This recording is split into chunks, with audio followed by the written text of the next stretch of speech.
महर्षि कश्यप की 13 पत्नियां थी, लेकिन मिंता और कंदूरी नामक अपनी 2 पत्नियों से वो विशेष प्रेम करते थे। एक दिन महर्षि जब आनंद भाव में बैठे थे तो उनकी दोनों पत्नियां उनके समीप पहुंची और पति के पांव दबाने लगी। प्रसन्न होकर महर्षि ने बारी बारी से दोनों को संबोधित किया, तुम दोनों ही मुझे विशेष प्रिय हो, तुम्हारी कोई इच्छा हो तो बताओ। कंदूर बोली, स्वामी, मेरी इच्छा है कि मैं हजारों पुत्रा की माँ बनूं। फिर महर्षि ने मिंता से पूछा। मिंता ने कहा, मैं भी माँ बनना चाहती हूँ स्वामी, किंतु हजारों पुत्रों की नहीं, बल्कि सिर्फ एक ही पुत्रा ही। लेकिन मेरा पुत्रा इतना बलवान हो कि कंदूरी के हजारों पुत्र भी उसकी बराबर ना कर सके। महर्षि बोले, शीघ्र ही मैं एक यज्ञ करने जा रहा हूँ। योग परंतु तुम दोनों की माँ बनने की इच्छाएं अवश्य पूरी होगी। महर्षि कश्यप ने यज्ञ किया। देवता और ऋषि मुनियों ने सहर्ष यज्ञों में हिस्सा लिया। यज्ञ संपूर्ण करके महर्षि कश्यप पूर्ण तपस्या करने चले गए। कुछ माह पश्चात मिंता ने 2 और कंदूरी ने 1000 अंडे दिया। कुछ काल के पश्चात कंदूर ने अपने अंडे फोड़े तो उनमें से काले नागों के बच्चे निकल पड़े। कंदूर ने खुशी से चहकते हुए मिंता का पुकारा, मिंता देखो तो मेरे अंडों से कितने प्यारे बच्चे बाहर निकले हैं। मिंता बोली, सचमुच बहुत खूबसूरत है कंदूर, बधाई हो। अब मैं भी अपने दोनों अंडों को फोड़ कर देखती हूँ। यह कहकर मिंता अपने दोनों अंडों के पास गई। उसने एक अंडा फोड़ दिया, लेकिन अंडे के अंदर से एक बच्चे का आधा बना शरीर देखकर वो स्वयं गई। बोली, हे भगवान, जल्दबाजी में मैंने यह क्या कर डाला। यह बच्चा तो अभी अपूर्ण है।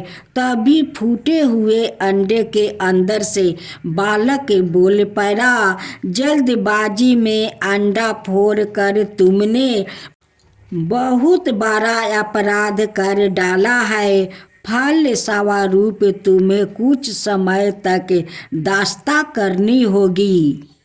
मिंता बोली, अपराध तो मुझसे हो ही गया, लेकिन इसका निवारण कैसे होगा। पुत्रा, अपूर्ण बालक बोला, दूसरे अंडे को फोड़ने में जल्दबाजी मत करना। यदि तुमने ऐसा किया तो जीवन भर दास्ता से मुक्त नहीं हो सकोगी, क्योंकि उसी अंडे से पैदा होने वाला तुम्हारा पुत्र तुम्हें दास्ता से मुक्ति दिलाएगा।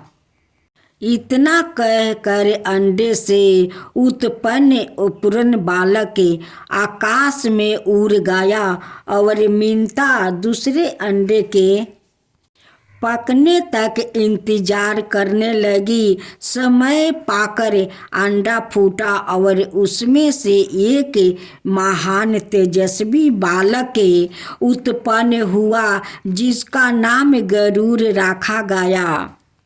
गरुड़ दिन प्रतिदिन बड़ा होने लगा और कंदूरी के हजारों पुत्र पर भारी पड़ने लगा।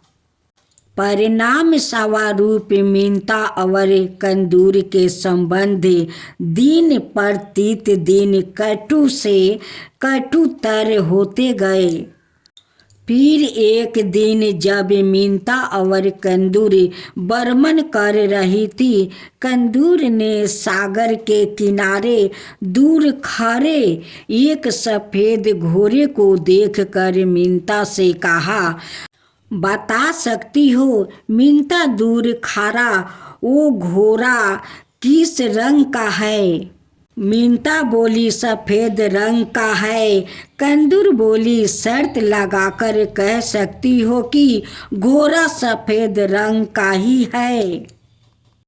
मुझे तो इसकी पोंछ काले रंग की ही नजर आ रही है। मीनता बोली, तुम्हारा विचार गलत है, घोड़ा पोंछ मुझे तो इसकी पोंछ काले रंग की नजर आ रही है।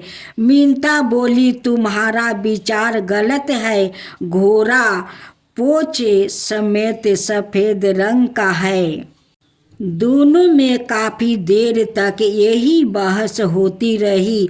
आखिर में कंदूर ने कहा, तो फिर हम दोनों में से शर्त हो गई, कल घोड़ा को चल कर देखती है। आदि वो संपूर्ण सफेद रंग का हुआ तो मैं हारी, और आदि उसकी पोंछ काली निकली तो मैं जीत जाऊंगी। उस हालत में जो भी हम दोनों में से जीतेगी तो हारने वाली को जीतने वाली की दासी बनना पड़ेगा। बोलो, तुम्हें मंजूर है? मीनता बोली, मुझे मंजूर है। रात को ही कंदूर ने अपने सर्प पुत्रा को बुलाकर कहा, आज रात को तुम सब ऊंचे सर्प घोड़े की पोंछ से जाकर लिपट जाना, ताकि सुबह जब मीनता देखे तो उस घोड़ों की पोंछ काली नजर आए। योजना अनुसार नाग ऊंचे सर्पा की पोंछ से जाकर लिपट गया। परिणाम स्वरूप सुबह जब कंदूर ने मीनता को घोड़े की पोंछ काले रंग की दिखाई तो वो हैरान रह गई। बोली, ऐसा कैसे हो गया?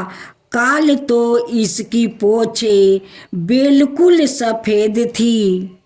कंदूर बोली, खूब तसल्ली से देख लो, घोड़े की पोंछ आगे से ही काली है। शर्त के मुताबिक तुम हार चुकी हो, इसलिए अब तुम्हें मेरी दासी बनकर रहना पड़ेगा। बेवास्ता पूर्वक मीनता को कंदूरी की दास्ता स्वीकार करनी पड़ी। माता को उदास देखकर गरुड़ ने पूछा, माँ आप इतनी उदास क्यों रहती है?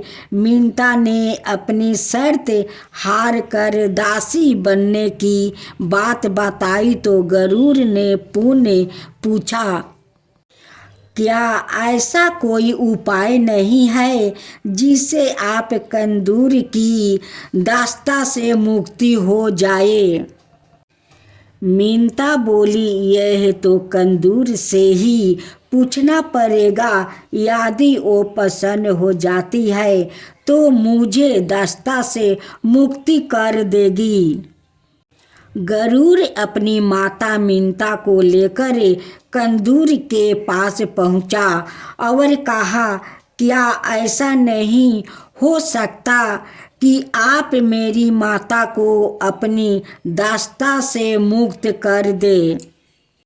कंदूर बोली, हो सकता है, बशर्ते कि तुम मेरे पुत्र को अमृत लाकर दे दो।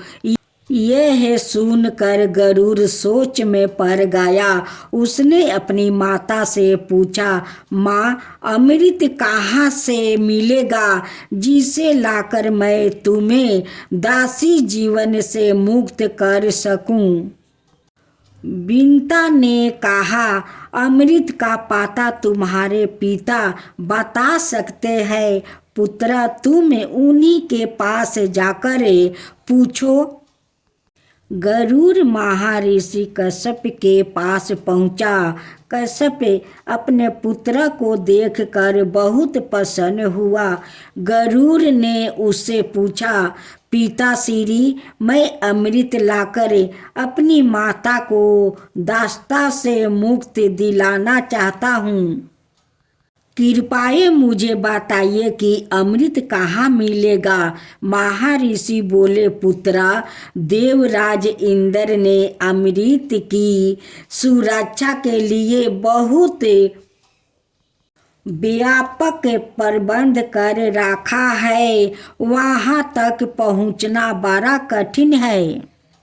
गरुड़ बोला, इंद्र ने कितने ही गहरे सुरक्षा प्रबंध क्यों ना कर रखा हो, मगर मैं अमृत ले आऊंगा। आप मुझे सिर्फ उस स्थान का पता बता दीजिए। महर्षि कश्यप ने गरुड़ को इंद्र का पता बता दिया। गरुड़ ने फिर पूछा, पिताजी, मुझे भूख बहुत लगती है।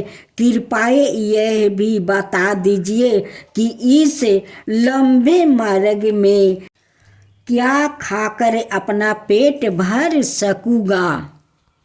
महर्षि बोले, अमृत जिस स्थान पर रखा है उस सरोवर तक पहुँचने में तुम्हें वक्त लग जाएगा। इस बीच समुद्र के किनारे निषादों की अनेक बस्तियां मिलेगी। यह निषादों बहुत पतित है और इनके आचरण असुरों जैसे है। तुम इन्हें खाकर अपनी भूख मिटा लेना। गरुड़ बोला, और उसके बाद भी मेरा पेट ना भरा तो? महर्षि बोले, सरोवर के अंदर एक विशाल कछुआ रहता है और उसके साथ ही वन में एक महाभयंकर हाथी भी रहता है।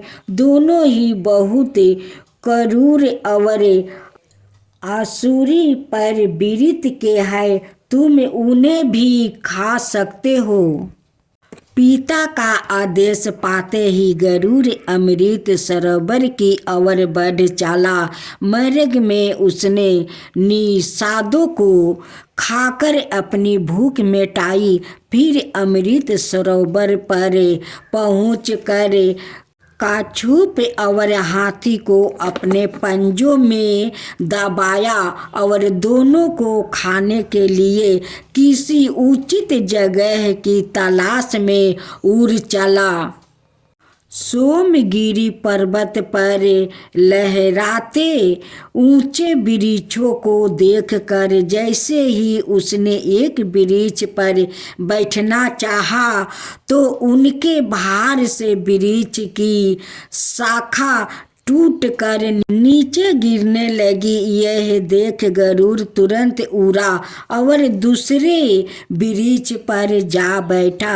जिसे शाखा पर वह बैठा उस शाखा पर उसने उल्टे लटके कुछ ऋषियों को तपस्या करते देखा, लेकिन वो शाखा उनके भार से टूटकर नीचे गिरने लगी। यह देख गरुड़ ने शाखा को चोंच में दबाया और हाथी और कछुप को पंजे में दबाए हुए वह अपने पिता के आश्रम की ओर उड़ चला। कश्यप के आश्रम में गरुड़ ने उड़ते उड़ते अपने पिता से पूछा, पिताजी, मेरे भार से उस पेड़ की शाखा टूट गई है जिस पर कुछ ऋषि उल्टे लटके तपस्या कर रहे थे। मुझे बताइए अब मैं इस शाखा को कहाँ छोड़ूं। महर्षि कश्यप बोले, तुमने बहुत अच्छा किया पुत्रा, जो सीधे यह चल आया। शाखा से उल्टे लटके हुए बाल खिले ऋषिगण है, अगर इन्हें कष्ट पहुंचा तो यह श्राप देकर तुम्हें भस्म कर देगा। गरुड़ बोला, तो फिर बताइए अब मैं क्या करूं। महर्षि बोले, ठहरो, मैं ऋषिगणों से प्रार्थना करता हूं कि वो अपना स्थान छोड़कर नीचे आ जाए। महर्षि कश्यप ने ऋषिगणों से प्रार्थना की। बल खिले ऋषियों ने कश्यप की प्रार्थना स्वीकार कर शाखा छोड़ दिया। हिमालय में तपस्या करने चले गए। चोंच में दबी शाखा को नीचे फेंक कर गरुड़ ने भी आनंद से कछुए और हाथी का आहार किया। दीर्पित होकर पुणे अमृत लाने के लिए उड़ चला। गरुड़ अमृत सरोवर के पास पहुंचा तो अमृत की रक्षा करते हुए महाकाय देवों और अमृत कलश के चारों ओर घूमते हुए चक्र को देखकर वो हैरान हो गया। उसने सोचा कि यह देव और चक्र देवराज इंद्र ने अमृत कलश की सुरक्षा के लिए लगाया हुआ है। चक्र में फंस कर मेरे पंख कट सकते हैं, इसलिए मैं अत्यंत छोटा रूप धारण कर इसके मध्यम में प्रवेश करूँगा। गरुड़ को देखकर एक देव ने कहा, यह कोई असुर है जो भेष बदल कर अमृत चुराने यहाँ तक पहुँचा है, हमें इसे खत्म कर देना चाहिए। देखो देव सहम गति से गरुड़ पर टूट पड़े, लेकिन गरुड़ ने अपने पहने पंजों और तीखी चोंच